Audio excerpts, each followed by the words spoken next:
Hi everybody, I'm Trish Christ. In this episode of Our Nashville, NECAT and our super crew of teenagers spend some time with Turnip Green Creative Reuse.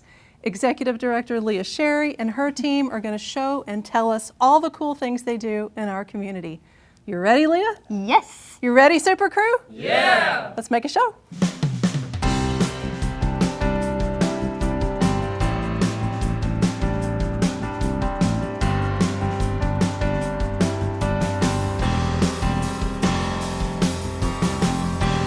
It's our Nashville. It's our Nashville. It's our Nashville. 这是我们的纳什维尔。 We all know how to talk about our organization during meetings, but what about the chance encounter of a lifetime? You never know who may share your next elevator, notice your logo on a notebook or a tote bag, and ask what you do. What's the clearest, most persuasive thing you can say in a short elevator ride? We are a creative reuse, and what that means is we divert materials from the landfill and we get them back to people who really need them in Nashville. And we do that in 4 ways. We do that through a retail space where people can both donate materials and shop materials, and they get to pay whatever they're able. We do it through green galleries where we promote local artists who use reused materials. We do it through an open studio space where anyone's welcome to come and create whenever we're open. And we do it through education outreach where we pay teaching artists to teach the community how to reduce their waste through creative, hands-on, sustainable projects. Leah, I am so excited to have you here today and to learn more about Turnip Green Creative Reuse. There's so many cool words in the title of your nonprofit that I'm actually going to start there. Let's talk about the name. Why Turnip Green Creative Reuse? What do those 4 words mean to you? So Turnip Green, it's a little bit of a play on words. So it's actually, Turnip is named after our founder's dog, Turnip, who's the cutest dog in the world. So that was the main inspiration, but then she thought it's like turn up the green, like being more sustainable, which kind of plays into the creative reuse part. So a creative reuse, a lot of people get it mixed up. They're like, you're a recycle center, but we're focusing more on reusing before recycling. So we allow people to, bring donations, and then other people can take them and reuse them instead of throwing them away or recycling them. Because you guys are not making more bottles out of used bottles. Right. These materials can turn into anything, and that's the creative part of it. You guys receive otherwise discarded items. You sell them to artists in a very special way. You teach artists and people who are interested in art some art skills, and then you resell the new products made from these formerly discarded items in a completed art form. Is that a fair assessment of that? Yeah. Let's talk about it from sort of the chronology of how it happens. Stuff comes in. From where? What is it? What do you take? What do you not take? It's a little bit of everything. So what's special about us is we are a thrift store, but we take things that other thrift stores don't. So there's a lot of stuff going into the landfill because there are all these other wonderful secondhand stores, but they just don't accept things that are broken or scrappy or these sort of like untraditional items. So we said, well, hey, we can take those because we know a few things. We know that teachers and artists can take something broken or scrappy and they can turn it into anything. So there's no reason for it to be in a landfill. So people bring in items. It could be anything. It could be half of a sheet of paper. It could be 1 paper clip. It could be scraps of fabric that are left over from a project. It could be a broken lamp. But so we get like 100 pounds of materials every hour we're open. Every hour? Every hour we're open, 100 pounds of donated materials all across the board come in.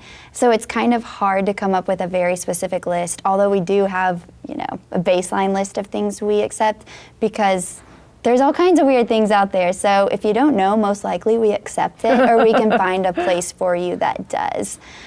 So yeah, people bring in the materials and then anyone's able to come in and take what they need and they can name their own price for them. Where else can an artist go and get supplies where he gets to choose how much he wants to pay for them? I mean, I guess like the dumpsters, which a few of our artists do. But yeah, so we really we care about arts and we care about the environment. So that's a way to address both issues, because we are helping by preventing materials from going into the landfill, but we're also making those materials accessible for artists who might not always, be in a position to pay enough for a brand new canvas from a traditional art store. So this kind of helps artists who are getting on their feet, and then even more established artists can still come in, which they do. It's really fun to see all of the different levels. I would assume that there's different inspiration when looking at a blank, shiny new canvas from a store versus half a lamp, some vinyl records, a carpet swatch. Yeah, it forces you to tap into this different area of your brain. It's like whenever I was an art teacher, and there were two different ways to do it, as per Pinterest showed me. There's a way to show every student in your class, draw this line, now draw this line, and every single product looks exactly the same. Or there's, okay, here's this, I'm gonna give you, the basic tools, and I want you to take it where you want it. I want you to use your experience, your journey, your creativity, and let's see what you come up with, and then let's talk about it. And so that second way is, that's the way I believe in teaching, and also just serving our community through Turnip Green. It's kind of interesting too, in today's society, you can get on the internet and you can say, I want this canvas in this color and this size, and I want it dropped off by a drone in 30 minutes. So we do have this instant gratification sort of thing. We have access to everything all the time. But it's kind of fun because people can come into Turnip Green and you never know what you're gonna find.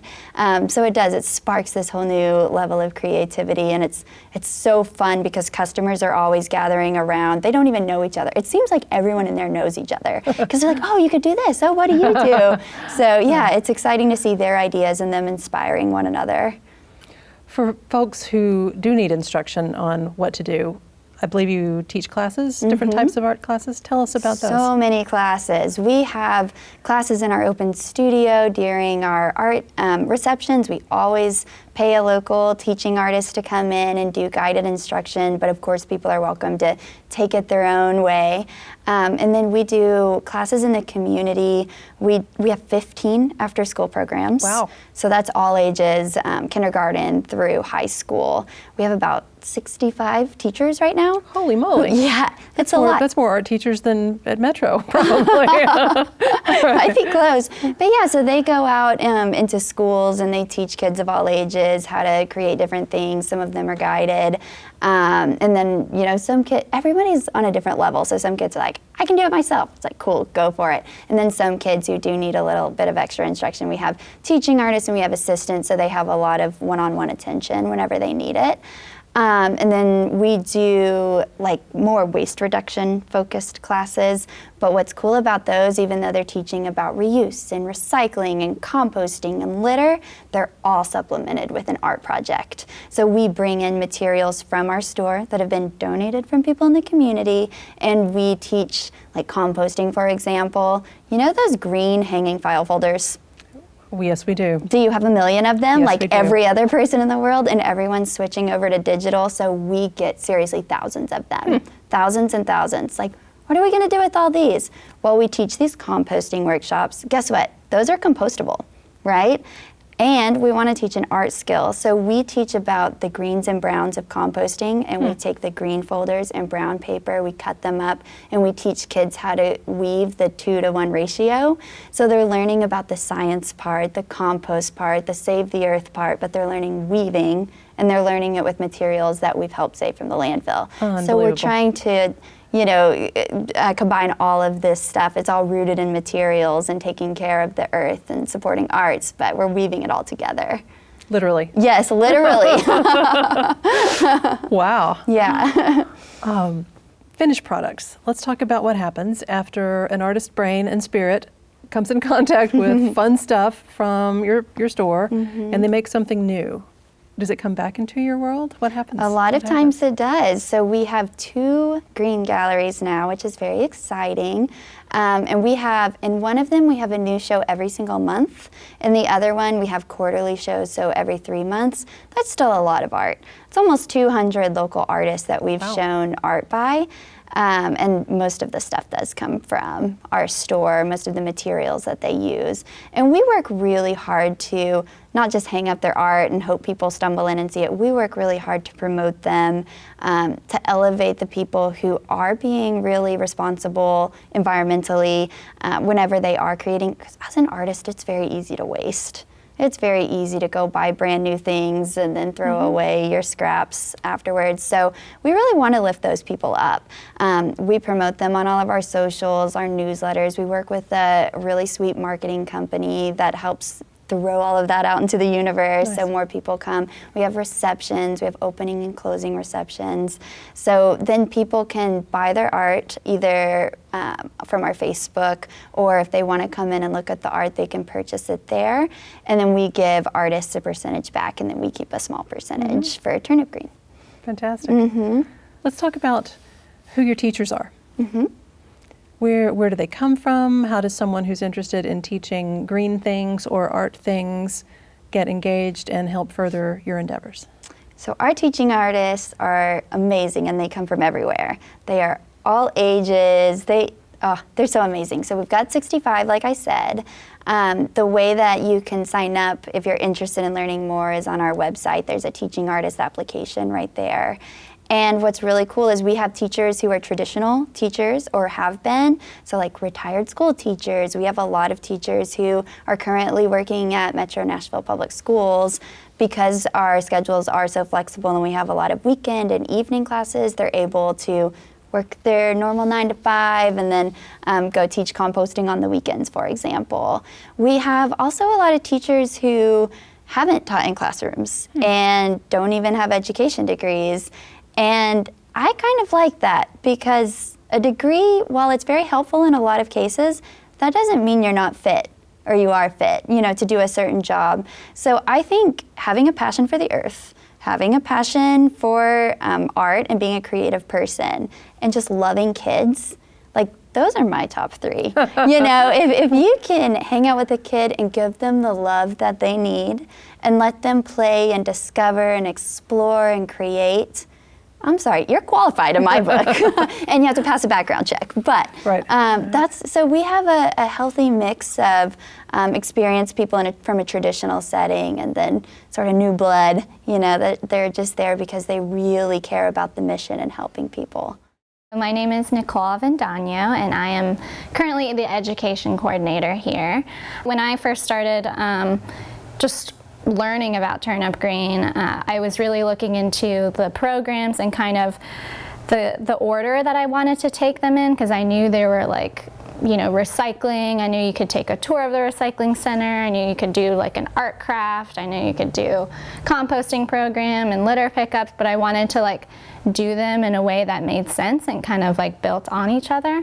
So I first started with litter pickups. Just to kind of see how much, to kind of raise awareness within myself and in the community, just how much trash there is on our streets, and how much money is spent to clean up the trash that shouldn't even be there in the first place. A lot of time and money and resources spent on that. So I definitely kind of dove into that aspect and started just kind of doing litter cleanups on my own, and got some people involved. And a friend of mine who was involved in the zero waste stuff, she had a really good idea of doing partnering up with breweries to do litter pickups. So we kind of got the ball rolling on that. We got help from Leah, and she helped us take it to Metro, and they set it up. And so now that's something we do every month, at least every month, with different breweries, and we pick up litter, and then it's kind of an educational program in and of itself, because at the end we sort everything. So we go through the reusable, the recyclable, the compostable. So it's a lesson you can take home, not just the awareness, but how it applies to what you can do when you're at home. I lead a litter pickup every month at Whitsett Elementary. So for their Power Monday, they get a lot of organizations to come to the school and kind of talk about what they do, and kind of do engaging stuff with the kids. And so what I do is I do a litter pickup. So I put together a presentation that I show them about the environmental, economic, social kind of benefits and negative impacts of littering and not littering, right? So we kind of go through that. We look at some pictures, and then we actually get to go outside and do a litter pickup. So that's the really cool part. You get that kind of educational component, but you actually get the hands-on learning, which is my favorite part, because when you merge those two together, like that's when you actually learn, and that's what sticks with you. So we put on the yellow vest, we do the rules, they get their litter grabbers, and we walk around their school. They have a little creek, so sometimes we go down the creek and pick up, a lot of trash accumulates on the banks there, so we pick up trash there. And afterwards, it's really cool. We tell them, like, you are a hero of your school because you just made your school cleaner. And it's kind of funny because we've been doing it for so long now that every time I go, there's like less trash. So it's kind of cool to see like the impact it's making. Like there is less trash now. I think they're realizing I can just save this wrapper that I have at recess. I'll just save it and I'll take it inside instead of throwing it on the ground, or, just people seeing that it's less littered, they are less inclined to litter if a place isn't littered. So the waste management tours might be one of my favorites. We do one weekly tour that anyone can just sign up and come and do, and it's really cool. We go through a presentation. We have some really good information people don't realize, like recycling it will only stay if it's profitable. So like we have to do certain things to make it profitable, and part of our role there is to teach people that contamination matters, and so we got to educate how to recycle right. And when I come in here, I see just a ton of potential from all these items. One that people kind of saw potential in at first when they were donating them, and then when other people walk in, it's just shifting a mindset to these things that could have been thrown away or could have been recycled first before being reused. It's just changing that mindset of thinking these items really have a potential and can be used elsewhere in other parts of the system. And nature is so diverse. It is not one thing. It has multiple different components, and that's how it's able to just survive and produce everything it needs within its own system without taking and leaving excess. So I think it's just a really cool way to mimic nature, just using everything that you have without having to reinvent the wheel, because it takes a lot of time to try to reinvent the wheel when so many other people already know what you can do. One thing we try to push very hard at Turnip Green is reduce, reuse, recycle. Those 3 R's are in that order for a reason, not just because it has a ring to it. Reducing is the most important R. So reducing the amount of plastic bags is obviously step number 1. So you could bring in a reusable bag or bring in a box. So trying not to use plastic at all is the best. And then if you do have a plastic bag, reuse it. You can reuse it for a trash bag in your bathroom or a lunch sack. And then if you do need to recycle it, just take it back to the store, but don't put it in your curbside bin. And then with that, a lot of people bag their recyclables. That's the same thing. So typically if a truck picks up your recyclables and they're in a plastic bag and they're tied shut, they're not going to make it through. So if you're doing all of that hard work to separate your materials, you really want to make sure that it's turning into something new. So it's pretty sad to think, oh no, that just ended up in the landfill too. So just don't bag them. One trick, you can put a plastic bag in your bin and just dump it, but don't put the whole bag in there. Yeah. Let's talk about, because we could totally go deep on this. I know. Yes, I know. Both of us. Washing recyclables. That shocks a lot of people. Why am I washing my trash, they say. Yes. Why do we need to rinse out a Coke bottle or what have you before we put it in the recycle bin? Well, what happens is all of these materials that you recycle, they get sorted. So all of the plastic bottles will end up in one gigantic pile, and then they turn into a big cube called a bale, and they go off to be, turned into new bottles. So what happens is if there's a lot of sticky Coke or dirty, like a ranch bottle, that's annoying to wash it out, I understand. But if there's too much, they call it contamination, they'll actually reject the bales. So once it gets to the place where it's supposed to turn into something new, they say, I'm sorry, X amount percent contaminated and we're going to have to send it back, which either means they're going to have to break that down and sort through it, which costs a lot of time and money, or it's just going to get thrown away. It's car-sized bale of recyclables because of your sticky ranch dressing bottle. Yes. So, and then I always like to give like this example and this example, so it doesn't have to go through your dishwasher. Yes, I have friends who wash their recyclables through their dishwasher. Wow.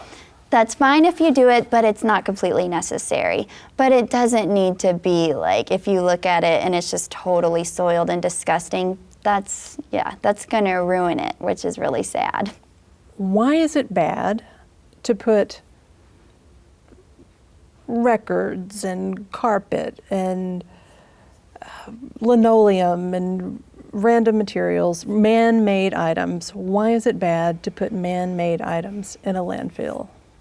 Well, it's bad to put man-made, and even like fruit and vegetables, all of it's bad to put in a landfill. First of all, it takes up space. Secondly, well, one example I love to give is people think like, well, if I throw my apple away or my banana, it'll just break down and turn into organic matter, right? But there's no oxygen in a landfill. So this stuff that we're throwing in, it's actually not breaking down, whether it's man-made or if it's like a natural material. It's not breaking down at the rate that you would expect. An apple would take a couple years, at least, to break down. So that's taking up a bunch of space, for one. And our landfill that's closest to us right now, it's about to be completely full. That means we're gonna have to find a ton of land to start burying our trash. That I hate the word trash. I don't think that word should exist. I think everything can be reusable or reused or recycled. But like, I don't know about you, but I don't really want to live next to a landfill. If I had children, you know, I wouldn't want the landfill to be next to my child's school. So it also, you know, all of this stuff collectively, like electronics, man-made items, there's toxins and they leak out, and they have systems in place to make sure that they're not getting in our groundwater and things like that, but there's still a ton of, you know, toxins just being released back into the earth, and it's dangerous. It's not good for animals, it's not good for us, it's no good for anyone. And so there's this phrase that we always say, I'm sure you've heard it, but I'm gonna throw something away. And there is no away. There's no away. Away is the landfill. And you may think it's not going to affect you, but it is. It's coming back and affecting you in the form of greenhouse emissions or a lot of other negative ways. So I would like everyone to be a little bit more mindful of that, just because, you know, you're not touching it and you don't see it anymore. It's still going somewhere and it's having some sort of impact on something, and usually it's you. I saw a sign the other day that said, it's just one straw, said a billion people. Yeah, exactly. Exactly. Yeah, that's very powerful.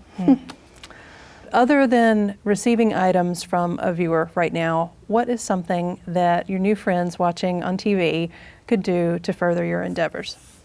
Well, we always like social media friends. Yes. So if you want to give us a follow on Facebook or Instagram, check out our website. That's one good way. And you can learn about more ways to support there. Volunteers, obviously, so helpful.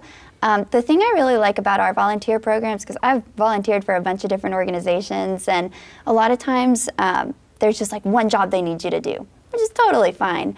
But what's cool about Turnip Green is, oh, you like kids? You can volunteer in our education program. Oh, you like art? You want to help at a gallery reception? Oh, you're organized and you don't want to talk to people? Cool, you can go back in our processing area and help organize materials. So we really have a space for all ages, all skills. And one thing I hear a lot, we have a lot of really sweet like moms and dads who want to volunteer with their children. We've had preschool volunteers because preschoolers can sort by color. And you know what? I will take that help any That's day. great. So yeah, all ages, all skill sets, we have a space for you, and it's so helpful to have volunteers.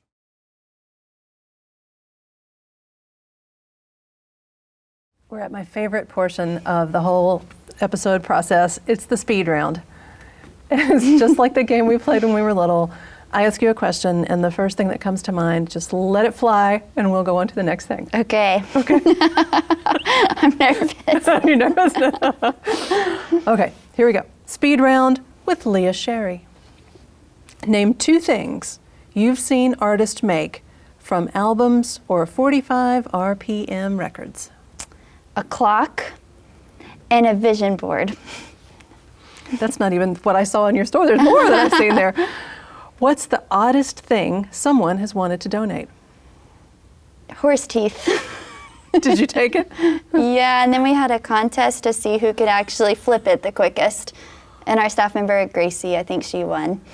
She made something out of horse teeth? Oh no, to flip it, like Oh, to to sell it. convince a customer to take it, but now we have a bones and teeth person. Wow. Yeah, so anytime we get something like that, we know who to call. Wow. Something great came out of it. That's fantastic, I think. What weighs more, a pound of turnip greens or a pound of recycled carpet samples? They both weigh a pound. Smart girl.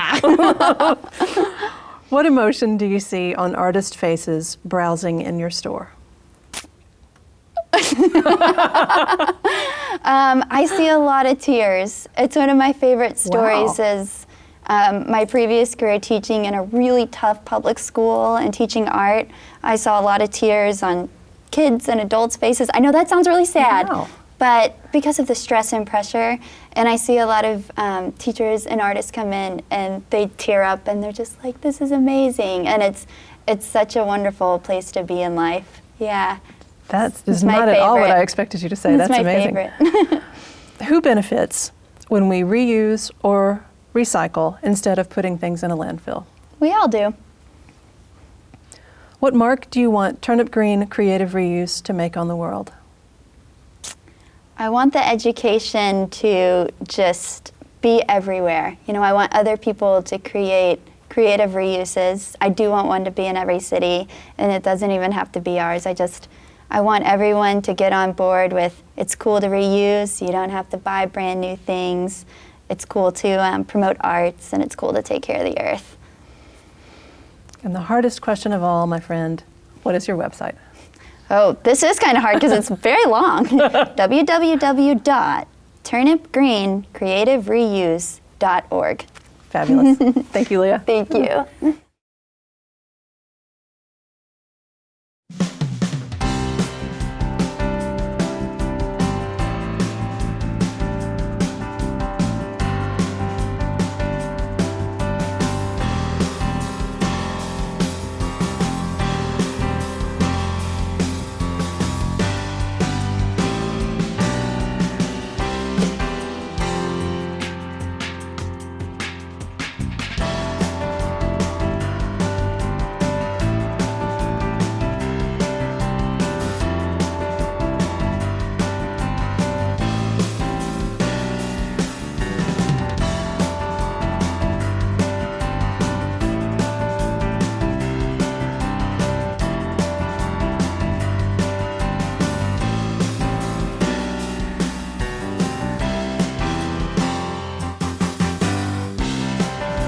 It's our Nashville.